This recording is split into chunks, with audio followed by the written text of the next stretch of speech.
This is your 6 o'clock news. Good evening. I'm Bridget Bonds, filling in for Guy Westmoreland, who is off tonight. And I'm Burr Edson.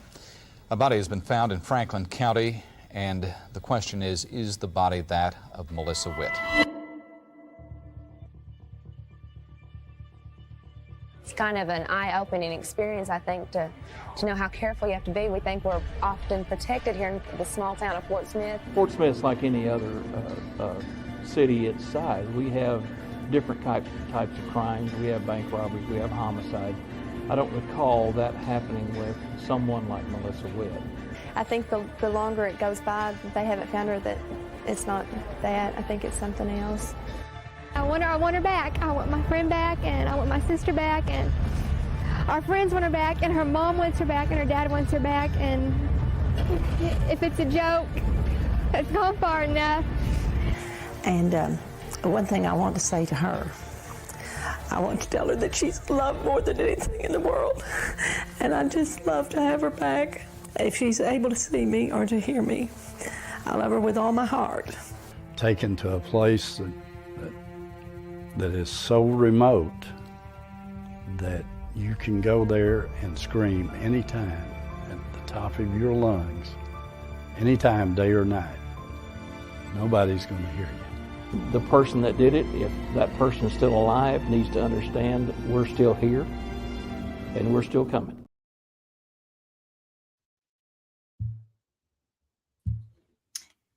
Well, everyone, what you just watched was the trailer for Uneven Ground. Welcome, ladies. Guys, that's a wrap. This is mine and Tori's new show.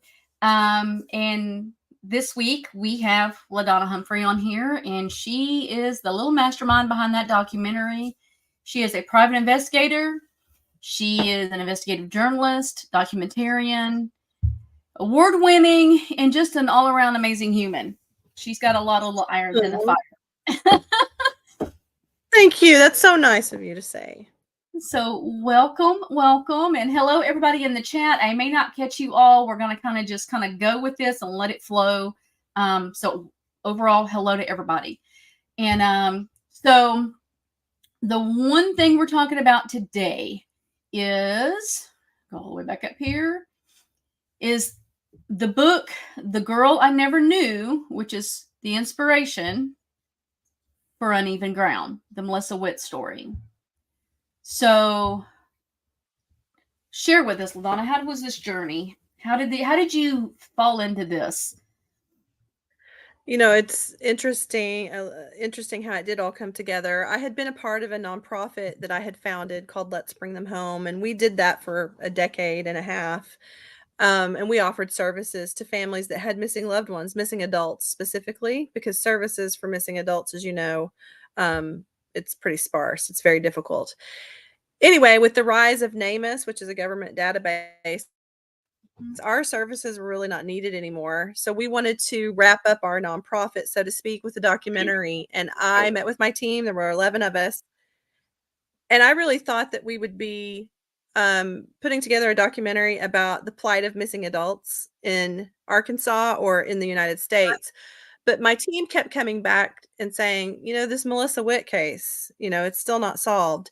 And I was completely against it in the beginning because it wasn't a missing adult. We knew that her body had been found and it was just a cold case. So long story short, they outvoted me and they sent me to the Fort Smith Police Department. And I went kind of like with an attitude, like, okay, this isn't what I want to do. But when I got there, they had all of the retired detectives there and the current lead detective to talk to me because they really wanted somebody to grab a hold of this case. And I was hooked. When I saw that passion, I completely changed my stance. And then about a week later, they took me out to the site where Melissa's body was found. And that completely changed my life. I promised her right out there on that mountaintop that I was going to do something about this. And that turned into what's been so far an 8-year journey to find justice.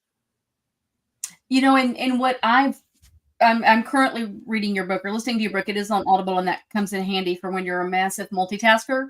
I I understand that. I miss being able to sit down with a book. I really do, but I just don't necessarily have time. But this case could be solvable, or should have been solved. I think so. I mean, it is a solvable case. I mean, I do believe that we know who killed Melissa Witt. I feel really confident that we've got him in our crosshairs.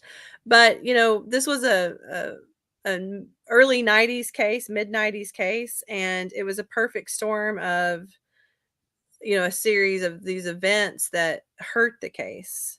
Everything from her not being reported, you know, soon enough to the major crimes unit that she was truly endangered missing. This was long before the days that the National Center for Missing and Exploited Children extended their services to people up to age 21. It was way before the sex offender registry. I mean, there were a lot of things that we have now that we didn't have then. And that really did hurt her case. But I don't think it's too late. I think we can still see it all the way to the end and get somebody cuffed and behind bars. And that's those moments that you grab a hold and can't let go. Right. I have two cases that way. One that I don't know, I think will solve it, but it's been so long, I think there's only one suspect still alive.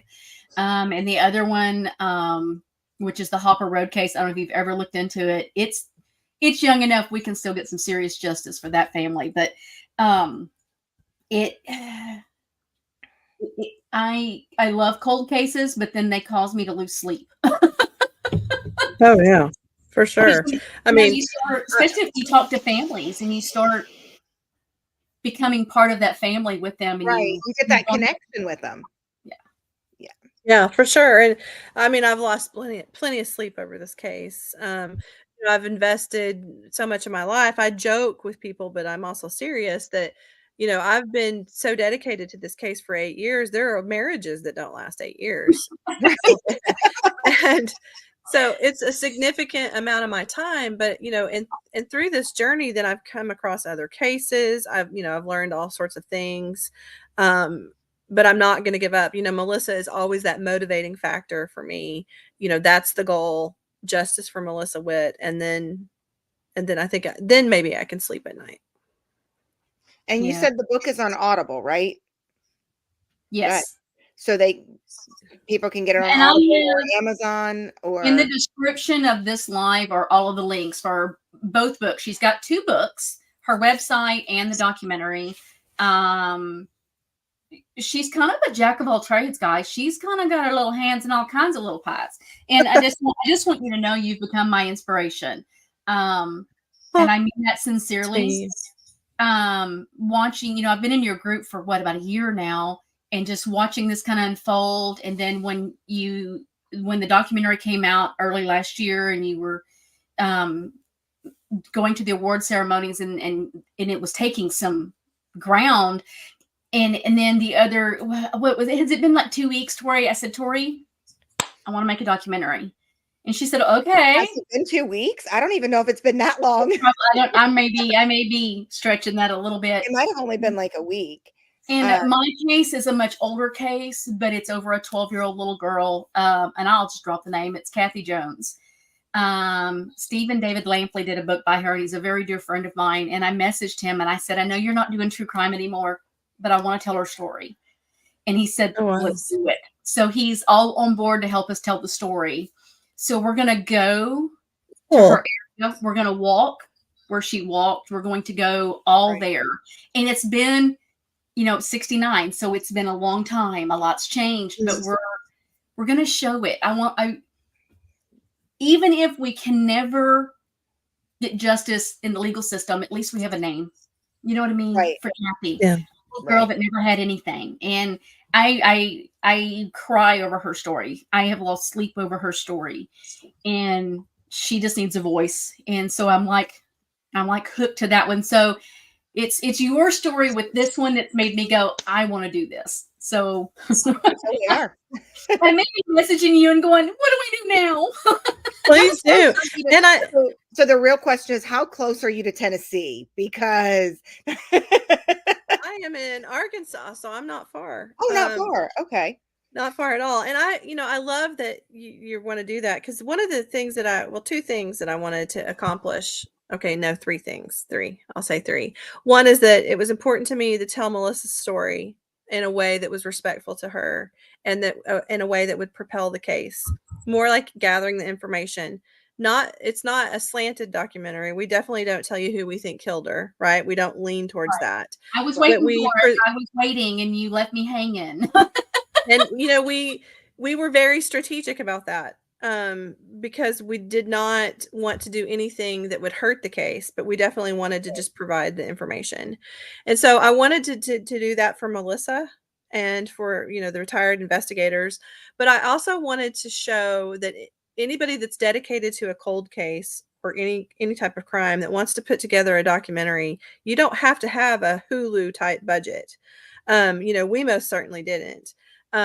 We never dreamed in a million years that Amazon Prime would pick it up. Like that's still, all the places that have picked it up. I never thought any of these places, you guys, anybody would do that. I thought might be on YouTube and 100 people would watch it, and I was just going to feel good about it. And that's not what happened. I mean, we're knocking at like almost 8 million people, and that was a goal. But then, I also want people to then see that, there are so many cold cases in their backyard, and to take some action and to do something as a citizen, even if it's just sharing information on social media.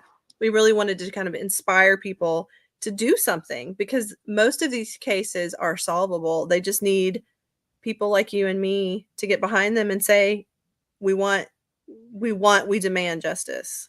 Right. And there's so many advancements now. You mentioned social media, something that wasn't around for Kathy's case, something that wasn't around for Melissa's case, that could have really helped, to spread the word, to get that knowledge out there. Right now, if my mom or my sister or one of my children were to go missing, I have thousands and thousands of people that I can let know in a matter of seconds that can spread the word.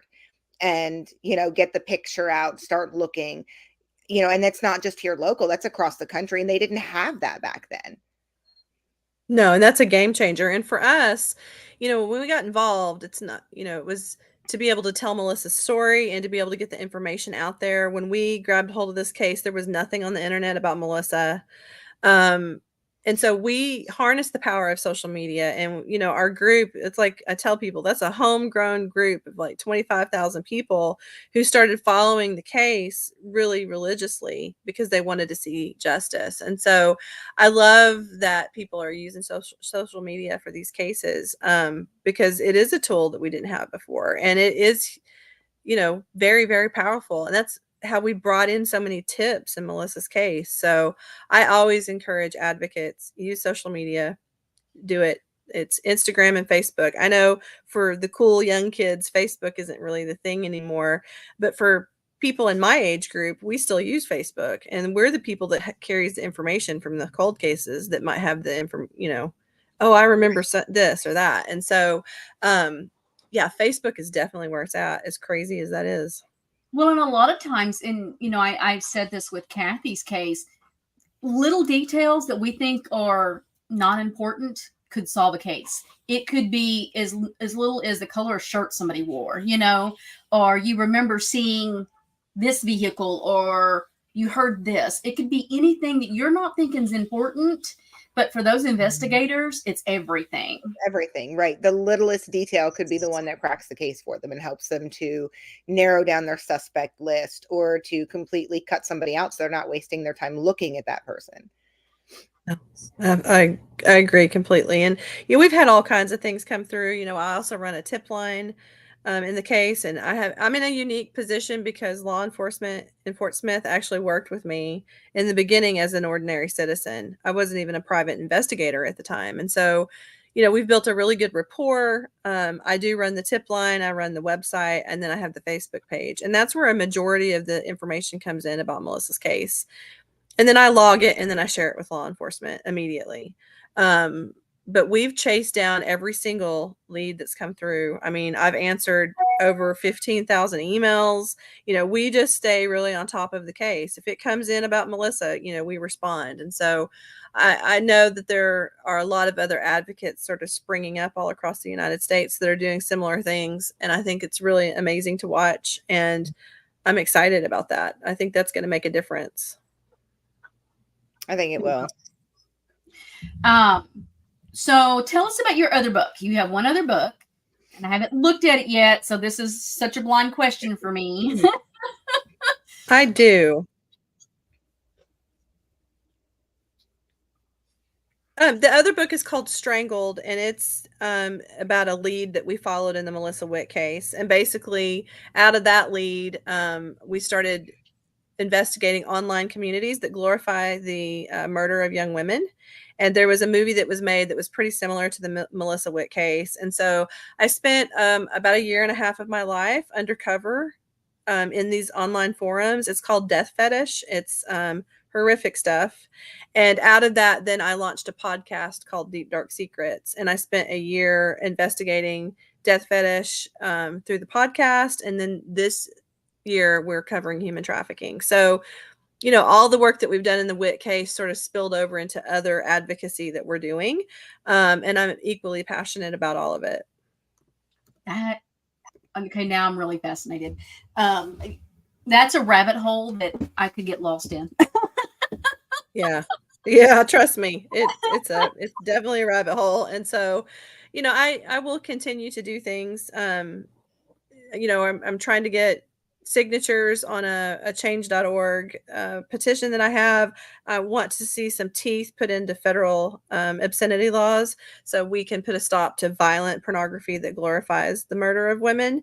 Most major platforms, streaming platforms for pornography, they are even against death fetish. They don't even allow it. And so it's got to stop, because what we see is that this is like a breeding ground for real murder. And that's the premise of our podcast, is that all these murders were happening out of the death fetish community. So yeah, it's heavy stuff. It's not for everybody. It's violent, awful, icky stuff, but it's work that I've been really proud of. I'm definitely going to add all of those links into the description. That way people can find it. Because I want to support all of those, because that's things I've always stood against. And, and so definitely want to support you in that journey. Thank you. And so let's talk about a more of a private thing for you. And that is your work with people with addiction. Yeah, so my full-time job is I'm an executive director for a sober living home. We serve women in recovery and their children, and our goal is to help them lead sober, productive lives and reunify with their children. That's important to me. I have 7 children. 5 are adopted. 5 are adopted out of the foster care system, and all of their parents were addicts. And even though I love my kids, I wouldn't trade it for anything. What would have been ideal is if their parents could have gotten sober and they could reunify with their kids, right? And so I've been spending about 6 years of my life on that project and just kind of building it in our community. I'm very, very passionate about it. Addiction really is life and death. And so we see a lot of women lose their lives. And every day I just wake up motivated, trying to make our services better so we can help these women. And a lot of times, addiction comes out of mental illness. It comes out of generational trauma, all kinds of things. And we're trying to change what that looks like, the face of addiction, in terms of there's this stigma that, an addict is someone with tattoos and no teeth, and literally people have told me this, and I'm like, hey, I have tattoos, I'm not an addict, right? but there is that really weird stereotype, right? Oh, see, yeah. See, we are soul sisters. Yes. Yeah, well, when I had it, mine my tattoo says justice, and these hearts came out of Melissa Witt's diary. And so it's just something that I can look at every day and say justice for Melissa Witt. So, and then I have the word fearless tattooed on my foot. And then on my foot, all the way up to my knee, I have a vine. And that one's a little bit more sad because all the flowers on the vine are women that I've lost in recovery. Oh, wow. They've back out. So, so my tattoos are all really meaningful to me, but I get really angry when people say what they think an addict looks like, because I live in Northwest Arkansas, which is the home of Walmart headquarters, and we have a lot of wealth here, and a lot of wealth. And there's as much addiction going on amongst the really wealthy as there are, you know, all socioeconomic levels. And so I'm currently in the process of filming a documentary about recovery, you know, addiction and recovery too. And so I want to change the face of that. And so, yeah, that's my life. Pretty much true crime and sober living. There really is that stigma, and it's so hard to get the community behind it. On a personal level, I lost my niece the summer of 2020 to an overdose. I'm so sorry. My brother's only daughter, you know, beautiful girl. She had, and this goes for everybody, you know, she had so much potential, and she was in an area that was rich with drug use. Fentanyl was, you know, running rampant. And I mean, she had a good job. She comes from a supportive family. You know, my brother and his wife are the most supportive people. I have strived my whole life to be the kind of parent that they are. I have always looked up to them in their parenting style, the way they support, the way they don't judge. And so it's not just oh, gee, she must have come from a bad home, or, oh, gee, you know, she's just poor. Because she wasn't from that type of situation. And we still lost her to the overdose. And actually I live, my next door neighbors are a sober living home, and I do everything I can to support them. You know, when they need something, I've helped clean up the yard. When their trash is overflowed, we've helped clean it up for them. So it's not just on them, because they're struggling just with themselves to get to work on time, to stay sober. And so adding extra things, the little things I can do to help, I do. You know, because I see on our online community on Facebook, somebody will say, hey, I need help. And they're like, well, go here, go there, you know, maybe stop using. And that's not the answer. It's not, oh, just stop using. If it was that simple, we wouldn't need these houses. We wouldn't need the sober living places. Yep. I agree. So I hate the stigma that's around it, because they need, excuse me, they need that support of the community, not just of the leaders like you and of their family, but they need that from the community, so that they know they have a supportive place to go to when they are sober. And it's not just they're not just, oh, I'm sober now. It's a lifelong journey to maintain that sobriety. And so they need that continued support, not just while they're there. Yeah, absolutely. And it's so tough. I mean, the national average for recovery from opiates like heroin and methamphetamines is 2%. 2%. And so I think people don't realize that it's not a matter of, oh, I'm going to try heroin or methamphetamines once. I mean, you're typically almost always hooked immediately. And, you know, a lot of times people get hooked young. They're dumb and young, and they try it with their friends. Personality, they can quit anytime. Right. All of those things that everybody has ever said to themselves that can tell you that that's a lie to yourself. Right. And that's not how it plays out. And so, you know, equal part of what we do is obviously we're offering services to these women because they've already made that decision and they're trying to get their life together. But we do a lot of educational things too, to try to prevent people from ever using drugs to begin with. And it's not just say no to drugs, because that's really not it. It's like understanding the lifelong consequences of this and the generational trauma that it causes. And it's a hard job, and I do love it. True crime is my outlet from that job, as crazy as that sounds. And so I really love that I do both things, and it's something I'm proud of. I feel you. My husband laughs because I am that one who will either read the true crime book, I'm watching the show, I am always something true crime, and it's my downtime. It is when I am stressed and overwhelmed, I am just and it can be a documentary I've seen 10 times, but it just, I don't know why it calms me. I don't know. It's a weird obsession. It is, but oh, I don't think I'm right there with you. It's not weird. I think there's something very soothing about watching these investigative pieces where justice is served. Like, as women, I think that we are just, hardwired for those things, to want justice and to want peace and to want good things. And so that's my excuse. But yeah, I watch a lot of true crime. It's something that I enjoy, and it's something I try to learn from, and then maybe get involved in and try to make a difference with other cases. So yeah. And I'm not one that does, and and I have friends on YouTube, and I love them all that do the conspiracy with cases, and I get it. It is not my jam. It causes me to go. I get a little irritated. I want facts. I like a paper trail, right. and so that's the only time I struggle, is when a lot of people start doing conspiracy with a case and taking it in ways that, in putting people's names that don't need to be there. Those kinds of things start making me a little uneasy, but and it's good to hear those, because a lot of times with the conspiracy theories, sometimes, like there's that something in the conspiracy that triggers something that leads to an actual fact. So in that opinion, I like to hear the conspiracies, but there's also a line between the conspiracy well, it could be like the Scott Peterson case. It's Scott, right? Yes. Yeah.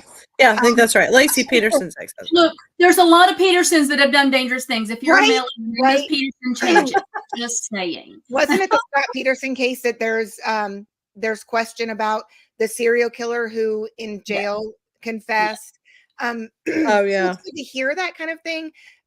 And it's good to know those things, but at the same time, it doesn't mean that I think Scott Peterson is innocent. But it's good to hear, in my opinion, to hear some of those things, but not necessarily to always fall down the rabbit hole. Am I seriously one of the only people that truly believe there is a little fraction to innocence? I don't know that you're the only one, but God darn it. There are enough things to make you say, well, there is a case for reasonable doubt, in my opinion. But it doesn't mean that I think he's innocent. I just saw that the Innocence Project took on. Yeah. Okay, so I'm not sure exactly how I feel about that, but there must be a little bit of doubt there for them to take it. They don't just take any case. They really are picky about what they take. So I am curious to see what comes out of that. I'm very curious. Yeah, I'll have to keep my eye on that. Yeah, I know. My kid asking me a question because she's like, I can't talk. She wrote me a note. Oh, that's sweet. So what was something that you learned making the documentary about either making the documentary or the case itself that shocked you? Oh, that shocked me. So I learned all the things through the documentary because I'd never made a documentary before. So it was shocking to me about how much editing goes in it. We filmed so much, and then it's all like on the cutting room floor, like literally. So that was frustrating to me. And I think about the case, what I learned that was the most shocking to me is, and I don't know if I'm allowed to curse, so I will. Yes, you can, because I will drop the F-bomb often, so it's fine. Okay. Well, network this is going to stream on, so go for it. Okay. Well, I was really shocked to learn how many sick bastards lived in just a 10-mile radius of Melissa. I mean, we're talking level 3 and 4 sex offenders that the stuff that they did would make your hair stand on end. I mean, it was just terrible. And so that really got me thinking about how every day, we come in contact with really bad people with really bad motives, and we don't even know it. It's just in our own backyard. How much crap is really happening? That was disturbing to me because I have 5 daughters. I mean, I have 2 boys. I worry about them too. But, it was, I guess I knew in the back of my mind that there were bad people out there, but there were some really bad people in Fort Smith in the 90s. There's still really bad people there. And that, just even saying it out loud, I mean, there was almost 200 people that were interviewed in the Witt case, and they were all horrible, horrible people who had raped and murdered or, you know, attacked people or stabbed them or, you know, attempted murder, all those things. There was just a lot. And that was really a tough pill to swallow.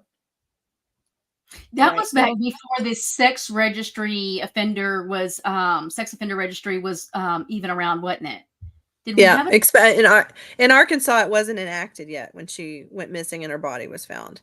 So, you know, the way they knew about sex offenders back in the old days is just who had been booked in the county jail or in jail over the last 2 years. You know, they knew who to look out for. So it was a much different process. It wasn't like you could look it up and know. But, you know, what should scare people even more than that is that most sex offenders offend about 100 times before they're ever caught. See, I read that once, and that shocked me. That was like, what? So, you know, having a sex offender registry is important and great and good, but you've got dozens and dozens of people in your neighborhoods, in your cities, probably more like hundreds that have just not been caught yet. Anywhere from, you know, child sex offenders to peeping toms to all of that. So, you know, I learned a lot about that. I'm a, you know, all in kind of a girl. So every little angle of the Witt case, then I would take down, like we joked earlier, like the rabbit hole, because I wanted to know all the things. And so that's been an eye opener to me. And so when I give talks like this, or I'm at CrimeCon, or those things that I do, I try to always kind of mention those things so people can educate themselves and go get the, you know, information in their own community, know who the sex offenders are in your area. You know, that's important. My daughter does that she has a friend that lives on our street, but probably a quarter mile away. And I can stand out on my sidewalk, and her mom can stand on her sidewalk, and we can see the girls walking, but neither one of the girls will walk at night to the other's house alone. And they looked up the sex registry, and according to them, there was one listed on our street about a quarter mile away. And so they don't, like, you know, obviously it doesn't say what they are guilty of, or it just shows that there is someone, but they won't walk down my own street. And they did that research themselves. Wow. In our state, and maybe they do it in every state, but in our state, they show what level it is. So that can kind of give you an idea of what they did and how dangerous they are.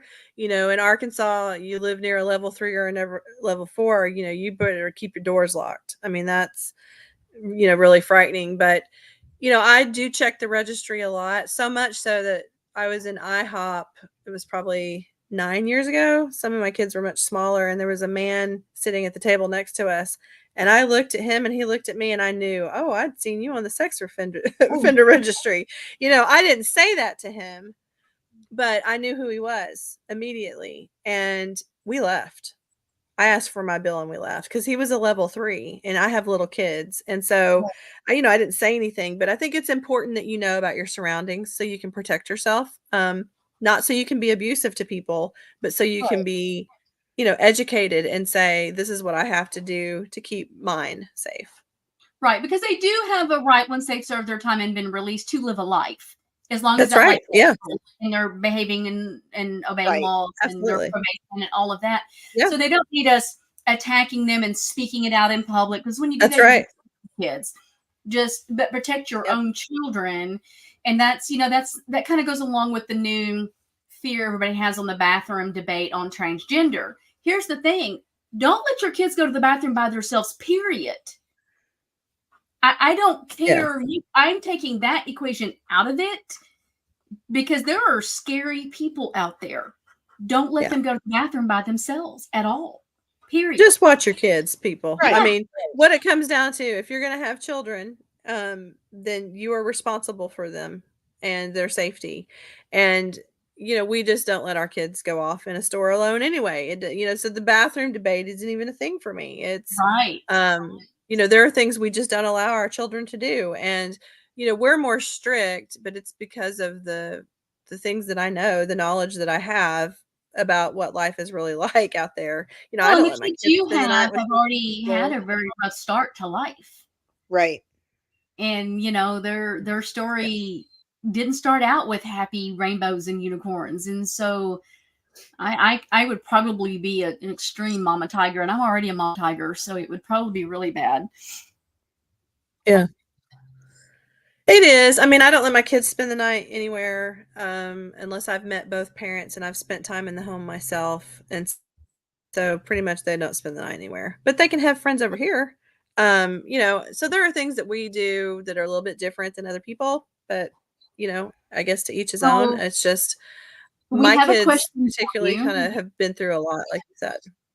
One of our viewers asked a question, and they said, Ladonna, what Yes. is the most shocking case you have had as a private investigator? Most shocking case. It's really not that exciting. It's not really true crime either. It was an insurance fraud investigation case, and we were staking out his house because he had claimed he'd had a back injury and that he couldn't work. So we had to stake out his house because the company believed that he really could work. And we found out that he was actually having an affair on his wife during that whole process. And she was a fugitive. The girlfriend that he had was a fugitive. Oh And my so that was pretty shocking because, like, when does that happen? So, So basically, you yeah. found somebody on a most wanted list and proved that there was some insurance fraud. And the Yeah, affair. it was And the affair. and the affair all in once, like, call it a day. So, but you know, I spend a bulk of my time on cold cases now. I don't really do the other stuff anymore. It's just different cold cases. But yeah, I've had some interesting stuff, but I don't want to do insurance fraud cases anymore, and I don't want to do like jilted lover cases. Like, I'm not interested in that. So Yeah, other people's drama can be. Right. oh yeah. Yeah. It's awful, and you can do no right in those situations. You're going to make somebody mad at all times, and Right. They there are want plenty. you to find it, but then when you find it, you're the bad guy. So Absolutely. Right. And I'm just not Yeah. interested. I have enough enemies that I've made investigating cold cases that I don't need people that are You know, local that are pissed off at me, right? Because, you know, like, forget it. So So all I'm no. going to say is, Tori, you and I complain about being extremely busy businesswomen, and I think she has given us a run for our money, so we need to quit complaining. right? Right. She's got No more 7 calling kids me a and slave all of hunt. these things, and Yeah, it's a little much, but yeah, I think women tend to do that, right? I think we're all like overachievers. I think working moms are. So yay to the working mom. Yeah. and when we were I was on Film Hub and how we found your film, and I'm did my genre for true crime. I'm like, we need more true crime stuff on there, and I'm looking, and it pops up, and I'm like, wait, I know this one, and I'm opening it up, and I'm like, yes, and I hit license, and then I called Tori and said, oh, by the way. By the way, I listened something. I was like, okay, sure. Why And we not? were Thank you for excited that. I'm because it excited. had been taking them a week to get us stuff, and we got it the very next day, and I'm like, wow, this came in quick. So we were very excited to get it, and Oh, we definitely, when our contract with them is over, we'll definitely be getting with you about keeping it, and maybe working future, because this is something you are doing, and this is what we do, and definitely excited to well, I get would more. love that. Well, I'm in the process. We've got 3 docs right now that are in process. 2 are cold cases, and then 1 is for addiction and recovery. So I'm excited about the 2. I'm excited about all of them, but I'm, you know, specifically excited about the true crime stuff that we're working on. We've got a really unique idea on how we're connecting the true crime docs together. So it's, I think it's going to be interesting. And then I also have 2 books coming out this year too. So I'm excited about that. Lots going on. I'm going to quit complaining, Tori. I'm going to quit complaining. And then I'm taking a break. 2025 is the year that I'm going to go on a vacation. I'm going to do some other things. So you say. And take a break. Yeah, no. So you say. This is a lot. It's a lot. So, but Yeah, I'm excited. Really, really amazing things are happening. Oh, That good. is good. I'm excited for you. I'm excited to see what comes of it. I'm also extremely interested in trying to get those recovery and addiction documentaries you're doing, because I think that's important for people to see. Absolutely. Because that's one thing about our network is we do want something for everybody, and we start looking at what we have on the network, and then we go try to find what we're missing, so that we can have a wide range of things. Yesterday we found out we have a foreign film category and didn't realize it.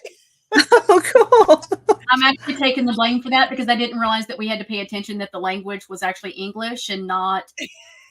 Oh no! Italian was the first one, and then I went to play one of them, and I was like, I know I'm tired, but I should be understanding this, because it was probably 1 a.m. And I was like, I rewound it 3 different times at the beginning, and I was like, okay, pay attention, you're missing something. That's funny. I was just missing the understanding of Italian. That's all. Oh my gosh.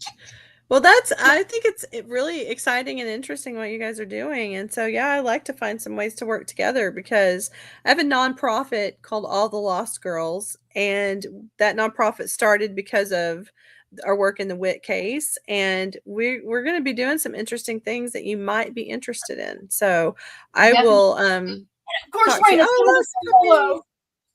Good morning. She loves to be on camera, and I'm thinking the cat is up on top of the shelf, and so she's tapping. Like I can't. Oh, thanks, Raina. I love that. Kisses. Thank you. We have just started discussing a nonprofit idea, and so I'm definitely going to be getting your brain, because I called Tori and I said, so Tori, like, we don't have enough going on. I want to do this. I mean, what's one more thing to our plate? You know? Right. That's my mantra. One more thing. What's one more thing? It doesn't matter. But one more. My kids are grown. It's just me and the fur babies, and my husband's out of town probably 8 months out of the year. So, I mean, why not bury myself and work while he's gone, you know? Keeps me from getting in trouble, maybe. There you go.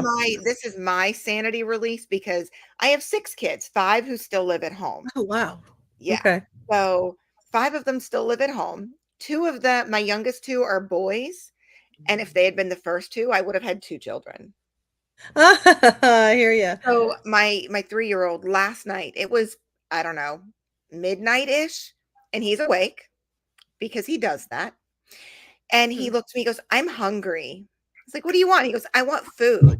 And chips are food. And I was like, because normally I tell him chips are junk food and you have to eat healthy. And this kid loves his cucumbers, his strawberries, his tomatoes, his carrots. I cannot buy vegetables unless I'm going to use them that night, because he eats them all.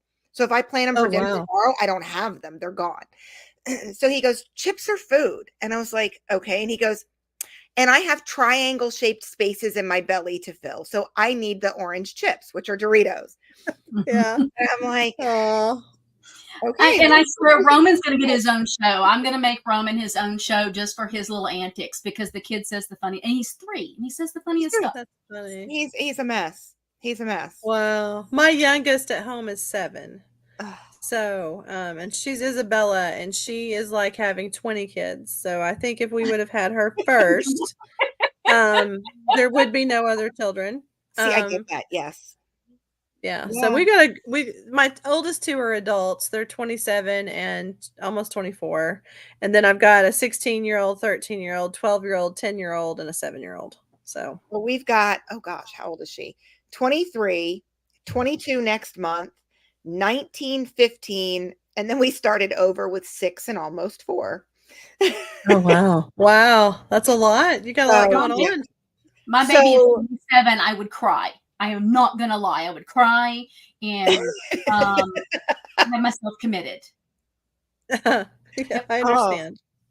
So it's just, this is my release. This is I don't have to focus on because we have 3 dogs. I've got the kids. There's just a lot going on. My husband drives a truck, so he's gone. Like yesterday, he left Sunday at like 11:45, got home at almost 11 last night, left again at 2 this morning, and literally just got home at 11. And then he'll leave again tonight at 11:30.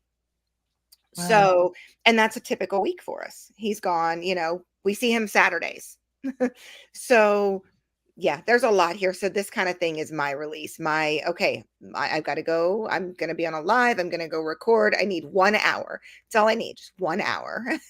I understand. I do understand that completely. So my husband works for General Mills. He is an executive over the cereal department. So so lots of numbers crunching, and so I'm the one that kind of has a spicy job here, right? I'm always doing something. So his is pretty low key and laid back, but I think it's good as women for us to have our own thing and kind of like break away from our families. We need that for sanity. We do. Absolutely, we do. I don't know being a how mom, mine were little, because mine were in sports and all of the things, and I was on all of the leagues and all of the parent things, and I was that Susie Q homemaker, perfect mother, wife. I did it all. So once they started getting older, it was like, what do I do? I don't know what to do with my time.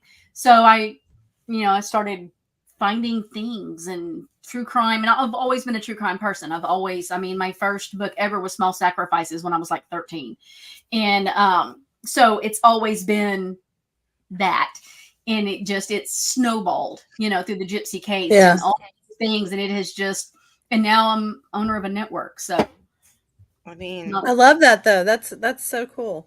And it was really one of those, why don't we do this? Let's just do it. Why not? Okay. And it was her idea to begin with, and I just supported her. I'm your friend. Let's go. We got you, And then I called her. I was like, you know what? You're right here anyway. So maybe you should be one of the partners. And I was supposed to be doing a little bit of work, just a little stuff. And then next thing we knew, I'm like 16 hours a day. I have a slave driver.